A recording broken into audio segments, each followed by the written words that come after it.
అసెంబ్లీలో 7 రిజిస్టర్ అయిపోయింది. పార్లమెంట్ ఎన్నికల్లో భారతీయ జనతా పార్టీ అభ్యర్థులు మెజార్టీ స్థానాల్లో గెలిపిస్తే వాళ్ళ కేంద్రంలో బీజేపీ ప్రభుత్వం ఏర్పడబోతుంది కాబట్టి అదనంగా నిధులు తీసుకొచ్చే అవకాశం ఉంది. మన తెలంగాణ రాష్ట్రానికి జరుగుతున్న అన్యాయాన్ని కేంద్ర ప్రభుత్వం తీసుకుపోయేటువంటి అవకాశం ఉంటుంది. గతంలో ఉన్న అప్పుల విషయంలో కేంద్ర ప్రభుత్వం తీసుకొచ్చి న్యాయం జరిగే విధంగా చేసే అవకాశం ఉంటుంది. అదనంగా నిధులు తీసుకొచ్చే అవకాశం ఉంటుంది. దాంతోపాటు కేంద్ర ప్రభుత్వాన్ని కూడా తెలంగాణ రాష్ట్రంలో అసెంబ్లీలో మాకు ప్రజలు ఓట్లేయకుండా కూడా, అనుకున్న స్థాయిలో ఓట్లేసి గెలిపించకుండా కూడా, అనుకున్న స్థానాల్లో ఎమ్మెల్యే సీట్లు రాయకుండా కూడా పార్లమెంట్ లో మాత్రం మోడీ గారు ప్రధానమంత్రి కావాలి, దేశాన్ని కాపాడాలనే ఆలోచన తెలంగాణ రాష్ట్ర సమాజానికి ఉంది కాబట్టే ఇలా భారతీయ జనతా పార్టీ పార్లమెంటు సభ్యులను అత్యధిక స్థానంలో గెలిపించారు. కాబట్టి ఈ తెలంగాణ రాష్ట్రానికి ఇంకా న్యాయం చేయాలి అనే ఆలోచన కేంద్ర ప్రభుత్వానికి వస్తుంది.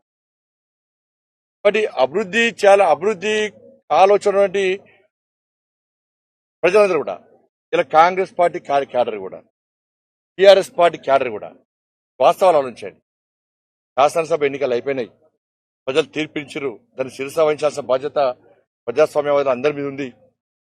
కానీ ఇప్పుడున్న రాష్ట్రము నెక్స్ట్ అభివృద్ధి చెందాలంటే కేంద్రంలో కాంగ్రెస్ పార్టీ ప్రభుత్వమా ఏర్పడది, బీఆర్ఎస్ఆ అది మూసినందు చేసినట్టే. మరి తెలంగాణ నెక్స్ట్ ఏర్పడేది బీజేపీ ప్రభుత్వం ఏర్పడే సర్వేలని చెప్తున్నాయి.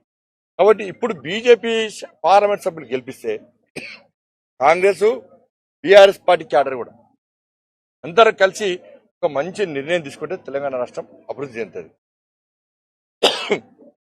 అప్పుల గురించి కాపాడేటువంటి అవకాశం ఉంటుంది. కాబట్టి దయచేసి రాజకీయ జెండాలు పక్కకు పెట్టి తెలంగాణ రాష్ట్ర అభివృద్ధి ఎజెండాగా తీసుకున్నట్టయితే ఇక్కడ భారతీయ జనతా పార్టీ పార్లమెంట్ సభ్యులను ఎక్కువ స్థానంలో గెలిపిస్తే ఎక్కువ న్యాయం జరిగే అవకాశం ఉంది. కాబట్టి ఆ దిశగా ఆలోచించాలని చెప్పి నేను తెలంగాణ సమాజానికి అన్ని పార్టీల కార్యకర్తలకు విజ్ఞప్తి చేస్తున్నా. మళ్ళీ డిమాండ్ అని వేరే రకంగా విమర్శలు ప్రతివిమర్శలు ప్రయత్నం దయచేసి చేయకండి.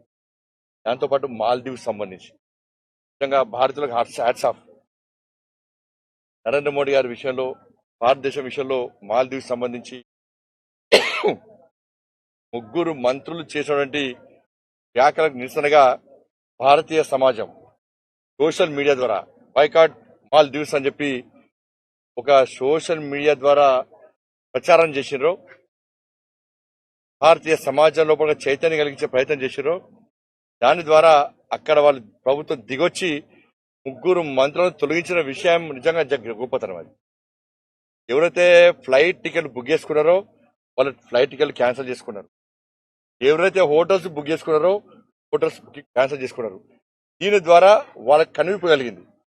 భారతదేశం జోలికి వస్తే, భారతదేశ ప్రధాని విమర్శిస్తే భారతీయ సమాజం ఏ విధంగా ఐక్యతతో గుణపాఠం చెప్తుందో, ఏ విధంగా ఐక్యత ప్రదర్శిస్తుందో ఇవాళ దాన్ని ప్రపంచానికి చాటి చెప్పినటువంటి ఘనత ఇలా భారతీయ సమాజం.